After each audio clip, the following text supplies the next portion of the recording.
Hi, I'm your host, Dr. Lori, and welcome to Universally Unique, exploring the neurodiverse world of the extraordinary.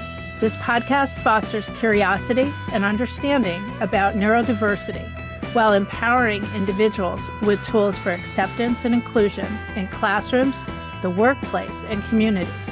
Featuring shared stories of neurodiverse life experiences, it sheds light on navigating a world not designed for diversity. Universally Unique starts now.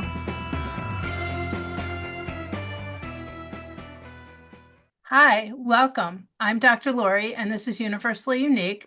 My guest today is Jamie Arber, who is the Executive Director of the Supported Living Group, which is a not-for-profit in Connecticut that supports individuals who have had brain injuries. And before we jump into finding out more about Jamie, we will take a few breaths. We'll do 3 box breaths. I'll count for us. We're going to breathe in for 4, hold for 4, breathe out for 4, hold for 4, and repeat. So breathe in, 2, 3, 4, hold, 2, 3, 4, breathe out, 2, 3, 4, hold, 2, 3, 4, breathe in, 2, 3, 4, hold, 2, 3, 4, breathe out, 2, 3, 4, hold, 2, 3, 4, breathe in, 2, 3, 4, hold, 2, 3, 4, breathe out, 2, 3, 4, hold, 2, 3, 4, and a nice sigh, and we're done. I'm starting to realize it's very hard to count and participate at the same time. But so Jamie, I really appreciate you taking the time to join us today. Jamie is actually our first sort of working professional who has not identified as being part of a neurodiverse group of individuals. And he has the opportunity to support a number of individuals who have had traumatic brain injury or acquired brain injury. Those 2 phrases seem to kind of float back and forth, I think, depending upon who you're talking to. So how about you tell us your journey? How did you find yourself in this area of your field? I know that you have a psychology background and a clinical background as well. What drew you to folks with traumatic brain injuries? I fell into the field after I secured my master's degree in clinical community psychology. And I was looking for an employment position, and I was given the opportunity to go to like a small brain injury provider organization. And I interviewed at that location, and they didn't know what to do with me. I didn't have a title. They just wanted to see, I think it was a little bit of a glamour hire in terms of a master's degree coming into the program. And, very, very rapidly, I started to work with the individuals and get a feel for brain injury and as service participants. What I noticed very quickly on my first day within the organization, I was talking to one of the brain injury survivors, and I noticed that the gentleman had scars in exactly the same place that I had on my head. And I had been a victim of a pretty vicious assault growing up in England.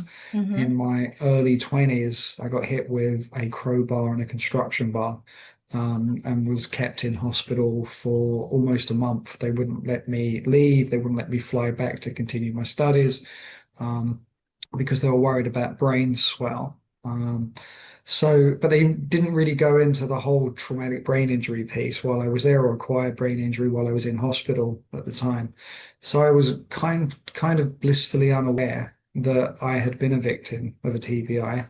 Um, and the only repercussions really for myself were I had certain scars on my head, and I've got one above my eye, and also my ability to retain numbers. So if you give me a phone number, I really struggle with that. Hmm. Dates, birth dates, I struggle with, much to the annoyance of my wife. So I have to make sure I keep all that stuff with reminders in my phone. But it was never really discussed. And in that first day, it was kind of an eye-opening situation where I realized this could be me sitting here. And I think that kind of gave me a strong foundation on my journey. And very rapidly, some of the skills that I had developed professionally over the years in terms of sales and marketing were elements that weren't really present in the field at that point. It was very human service driven, direct services. So that sales and marketing, going out and meeting a conservator or a potential service participant in their homes, having a cup of tea or coffee with them, discussing what we could do, and making sure that I was available to meet their needs if there were problems that came up, was alien to a lot of the individuals that we were providing services to. And by doing that, I think I developed a good reputation in the field, and my success enabled me to move very rapidly into upper management within that organization. And I've kind of stayed within upper management ever since. I find it fascinating though that, I mean, I don't really have a good sense of how old you are, but I'm anticipating that the period of time in which you had that injury, the idea that somebody would have a brain injury was not like a totally foreign idea. Like, and they just sort of sent you on your way after they thought you were better, which I find sort of frightening, but I suspect is not an uncommon occurrence. Yeah, it happened in England. I used to fly back to England while I was at university here for my undergraduate. I went to Westcom for a little while for a couple of years, and I used to fly back to England in the summer. So it was an NHS hospital. I think they just wanted to make sure I was okay. Again, I wasn't having seizure activity. They had monitored the swelling and kind of realized that I could fly without there being any big risks. But what you're saying actually occurs often here Hmm. as well as in England, where Yeah, individuals maximize their insurance, insurance stops wanting to pay, and individuals with often complex brain injuries are just sent home to be with their families. yeah, And that can be very, very difficult for, a husband or a wife that were married and their partner had a brain injury. All of a sudden everything gets turned upside down. And often there is, in a lot of brain injuries, there's kind of a rapid period of recovery and then a plateau and yeah, then a drop off. So when the hospital were doing their assessments, you're seeing that rapid period of recovery, yeah. and then they're missing out on the drop offs. The drop offs are happening when the individual's back in the community, which can be hugely problematic. Yeah, which I would anticipate as part of the reason why many of these individuals are not gainfully employed or are underemployed or Yeah. not employed at all, Yeah. because people don't know that there's a piece that they needed before we sent them back out into the world, or that we needed a follow-up component to that. There's definitely a follow-up component. If the individuals are not lucky enough to be on the acquired brain injury waiver program in Connecticut, where there are supports in place to assist the individual towards that competitive employment and maintaining employment, they're kind of out there on their own, and they're Yeah. potentially going to be underemployed, unemployed, or struggling in an employment position. It's very rare somebody can sustain a brain injury and then return back to the job without any accommodations. Yeah. And it's my understanding, if my memory is correct, brain injuries are one of the more common things too that also happen before the developmental period is over, which then I think puts children in a different place too, because they were children who started school as a typically developing child, and at some point in time in that experience, they they have an injury and they come back to school and they're different. I remember having a student at one point who had a student who he actually fell out of a tree, I believe was what happened. and had a traumatic brain injury. He came back to school. No one said anything, acted like he was the same kid that he was before. She came into my class, which was focused on students that had exceptionalities, and she's like, this is not the same kid that left me Yeah. before this happened. And he can't do some of the things he used to be able to do before, but no one's recognizing that he now has a disability. And, so she went back and advocated for him. And I think that kind of worked out for him. But I didn't think that was a very uncommon situation either, which there's at No, least supports within the school system if somebody pushes for it. yeah, and it's tough because it's an invisible injury a lot of the Yeah. time, and you almost have to think of it as almost like a bell curve. So you have young children who are learning to walk, these types of things. Their full risk are very, very high. That's very Then high. you kind of go into the teenage years where it's risk taking, like frontal lobe's not developed, so the risk of injury is very high. Contact sports start coming into the equation as well. And then you go to the other end of the spectrum where you're aging and falls are Common. a lot higher in occurrence, and your ability to brace yourself as falling or when you're falling is reduced as well. So the opportunity for a head strike is significant. Yeah. They, neuropsychologists often say, in my experience, it's better to get the injury later in life than earlier in life because you have more to fall back on. There's more memory storage, there's more experiences, Yeah. there's just more neural networks for you to rely upon as backup systems than if you're a child who's still in that developmental stage Yeah. of brain growth. Yeah, I mean, and as you point out, it's like there are so many different disabilities that are invisible. And then Yeah. I think people in a variety of settings sometimes misinterpret, or they Yes. think that somebody is just, well, you're being lazy or you're not living up to your potential, or, whatever it happens to be. I know I had seen something within recent years about girls who play soccer. There was a very high risk for Yeah. them to have an acquired brain injury because they shouldn't be hitting the ball with their head, but they Yeah. are. And then they're having headaches and seizures and all these other things that are making their lives very complicated. Also the higher opportunity for head clashes going on because you've got two girls jumping up to head the ball at the same time, and that's a real risk factor that's in there as well. Yeah, it makes me wonder how many people were walking around at some point in time when we had no idea that some of these things were a problem. Uh, Yeah.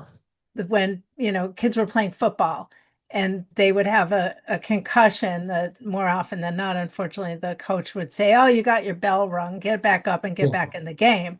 And now, we've unfortunately seen many professional athletes, the disintegration that they've experienced, and some of them recognized that and kind of flagged it and said, "I'm leaving, but check out my brain." Um, and others did things that they didn't even, I don't think they really were aware that they were even completely doing because there was so much damage. Yeah. As I said, the impulsivity goes up and some of the behavioral issues definitely increase. Yeah. So tell me, do you have a story that you're like, this was probably one of my best successes, or not necessarily your best success, but somebody's best success as an individual that you got to watch and maybe be part of supporting? Yeah, there's one young lady, I can say her name because she's pretty well known. It's Lorena Pablo.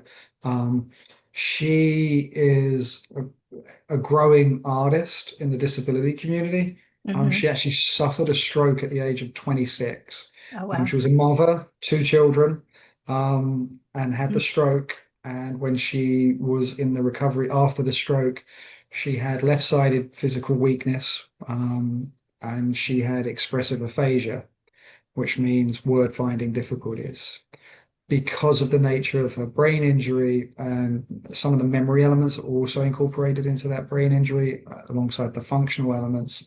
Her mum became conservator of person of estate for the children, and she managed to find a place on the acquired brain injury waiver program.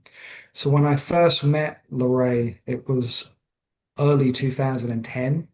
And she laughs about it, but I always refer to that as like the Adrian out of Rocky stage, where she Hmm. had the hat and the glasses, and she would sit very quietly and be very introverted. But she had an interesting talent in terms of her artwork, where she had the weakness on one side. She had developed an art technique where she would tear paper and place it on a piece to create an image. And it jumped out at me when I was again learning about brain injury, stepping into the field. There was this very quiet young lady who was working in this way, and I would talk to her and say that this is amazing stuff. And we developed a good professional relationship. I think she trusted me, and she would listen to me in terms of if there were problems going on, or giving her advice in terms of her independence and working towards her independence. And over the years, no matter where I ended up moving to as an agent, as a manager or a director of an agency, Lorraine would follow. And it's got to the stage now where she went from those little A4 pieces of paper to developing these huge, like 6 foot by 4 foot pieces of artwork that are all individual pieces Wow. of paper that are torn, or she'll use the Cricut machine to cut very specific pieces. And they're very, very well received in the artistic community. Wow. And she's also last year through our Inspire Arts program, she was actually teaching classes in East Hartford to members of the community of how to create artwork using her techniques. Oh, I love So, it. and Wow. she's competitively employed through the agency to produce these pieces of artwork. And she's been, as I said, there was a documentary film made about her, and the artwork is becoming more and more popular. She was represented in the Outsider Art Convention in New York a couple of years ago, and there's her work was shown at the Kishi Gallery in Avon last year. And it's currently being displayed as well as a lot of our other participants in the art program at the Bradley International Airport. We have Oh, a wow. display there. They came to us and asked if if that we would be open to displaying some of that artwork. And yep, and that tells the story. It raises awareness, and she's a very good ambassador for the brain injury community. Because again, you look at the individual, you see somebody that may be struggling to walk a little bit, they may not be able to respond as quickly as you expect to your questions, but her ability to express herself through art is second to none. And it's about giving individuals an opportunity to express themselves and their perspective as well, giving somebody an opportunity to display their perspective of the world and their lives. Art's an amazing avenue for that. And It it's about listening. absolutely. Yeah. Yeah, absolutely is. And I think, as you pointed out, somebody sees her, she's not as physically capable maybe as Yeah. someone else might be. It takes her longer to have a conversation with you. People who don't have experiences around people who are different from they are assume that she's not very smart. Yeah. But she is, and she has something to offer. And I think as unfortunately more people probably find themselves in situations where they've had acquired brain injuries and more of them are out in the community, hopefully people start to recognize that this is not somebody who's not a bright, intelligent person. This is somebody Yeah. who has some other things that they're working with.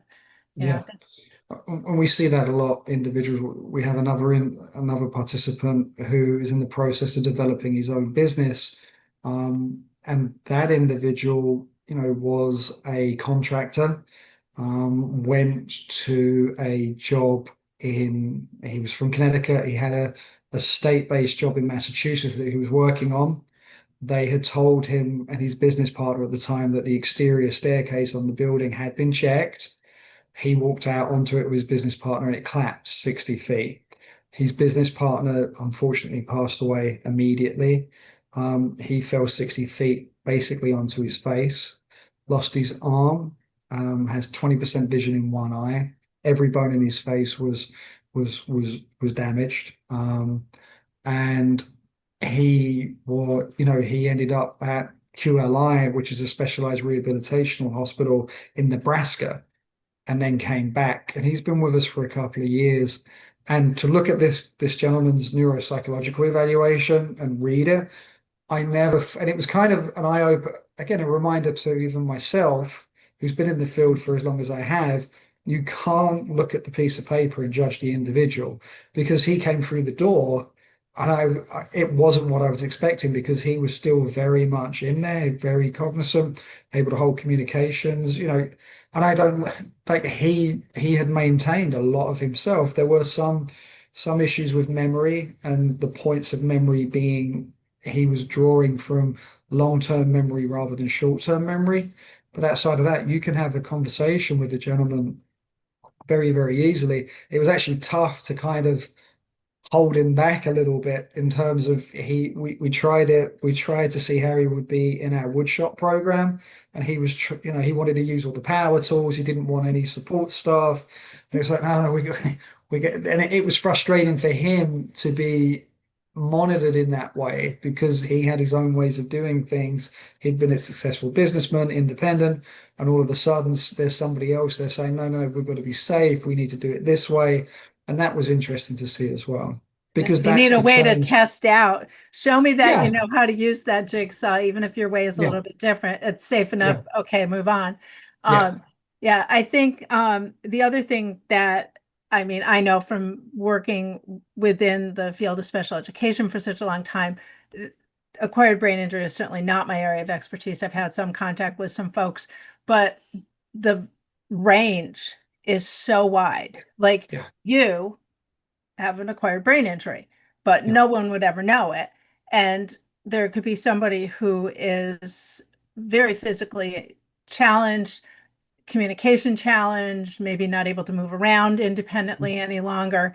And that range, I think, makes it potentially more confusing for people to try to understand what's going yeah. on. It's, as you said, it is such a wide range. When I speak publicly, one of the first questions I ask in the room how many individuals here have had brain injuries? Most people put their hands don't go up. How many people have had a concussion? All of a sudden, hands start flying up when you've had a brain injury. Yeah. And that's the reality. And I've worked with a range of different individuals. One of our clients was literally at work. They had changed his office because they were painting his regular office, and he stood up and hit his head on our overhead cabinet. Was never the same again. Oh dear. And these things can happen. And some individuals, I put it this way, sometimes the packaging can be a little bit crumpled, but they're very, very much inside. And that's also an educational piece because it's learning from individuals. There was one person I provided supports to early in my career, um, who had been homeless for an extended period of time and was very, very difficult to get to spend any money. And he used a walker, and he needed to do a spend down. So I had asked him, would you like to purchase an electric wheelchair because it will make it easier for you? And he had difficulties in communicating, verbal communication, and he asked for a pen and paper, and he wrote down on paper, if I use an electric wheelchair, that will make me weaker and will make people assume I'm disabled. Oh, okay. That taught me something in terms of you cannot make assumptions, and you have to listen and take your time in whatever communication that the individual wants to provide. It's listen to that because Yeah. everybody's got their own thoughts and feelings that you need to honor. And I think a lot of folks just they try to go under the radar. Yeah. They sort of, present well, and Yeah. then as you get to know them, you start to find out things. Like you and I have a mutual person Yeah. that I supported in the past, and on the surface, everything looks just fine. you Yeah. know. And there were things that I thought, well, I bet this person could do this, and I bet this person could do that. And then, as I got to know this person more, what I realized was the outside shell was working really well, but some of the inside parts were not necessarily going, all the wires were not going where they needed to Yeah. go. Um, They're very, very good at masking. We see a lot of masking occurring. And if you don't know the individual, you don't spend enough time with the individual, you don't pick up on the deficits and no. the support needs. And sometimes they're not even aware of the support needs because of memory issues. Yeah. Or they don't want them because Yeah. they don't want they don't want to have, like, the guy that you thought with a wheelchair was a lovely idea and thought it Yeah. was a terrible idea because Yeah. it drew a different level of attention to him. But I would think at this point, though, you've been in the field long enough that you've really seen a lot of changes in assistive technology. People can pick up this little thing here Yeah. and have a lot more opportunity and individually, like, at the grocery store or whatever, than they could have even when you started in the field. So I would anticipate that that's been helpful for many people. Been hugely helpful, even in terms to the diabetes management systems that are in place now, which are, Yeah.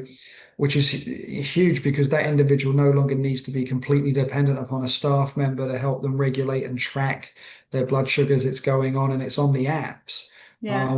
There's a lot more in place, even for those individuals that might struggle to be independent in alone time hours if they've got a smaller service plan. Yeah. Technologies come in, ERS systems, elements like that, to enable them not to be completely dependent upon staff support, Yeah. which is important because not everybody needs that level of support. Or they need it, but they don't want it. So, Yeah. like, finding the in-between piece. We have just a couple of minutes. I think one of the things that you and I have talked about in the past is the way that services, unfortunately, are changing, and not because we're getting better at giving services, but because funding is getting to be a challenge. So, um, where do you think we're going from here? We've got probably about a minute for you to answer that question. It's a scary place to be at this moment in time. Service plans are being cut without anybody fully understanding the consequences of that. When I see service plans attempting to be reduced when the care manager has spent less than 4 hours across the whole year with that individual, and the individual at DSS who's signing off on this as a registered nurse has never met the individual, that concerns me greatly and should be a concern for everybody because the ability to sustain a brain injury is very, very real and can happen at any moment in time. And if it's your loved one, you don't want to be in that situation where they can't access the supports that they need. Yeah. There was a piece of data I saw once that 2/3 of all individuals will have a disability at some point in time in their Yeah. life. It might be temporary, you might be on crutches because you have a broken leg, or it could be something permanent. So literally, almost all of us are going to find ourselves in one of those situations, either for the long term or for the short term. And I think hopefully it makes people more aware of the fact that we need to start advocating for our fellow citizens. Yes. Aggressive. That's when we're voting, we're making sure the people we're voting for are willing to advocate to the same level. Yeah. So, well, Jamie, I very much appreciate you spending this time with me.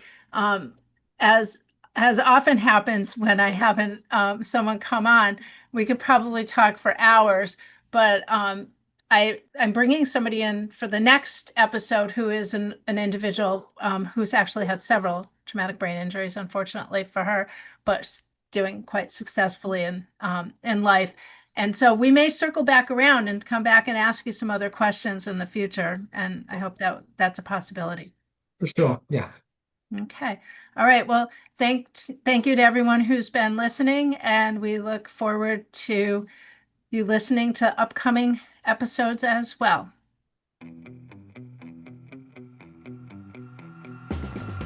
Thank you for listening to Universally Unique, exploring the neurodiverse world of the extraordinary. Join me, Dr. Lori, on Transformation Talk Radio every second and fourth Monday at 11:30 Pacific Time as we continue to explore navigating a world not designed for diversity. For advocacy and support for individuals with disabilities, let's connect. Learn more about consulting and life coaching at notoholisticconsulting.com.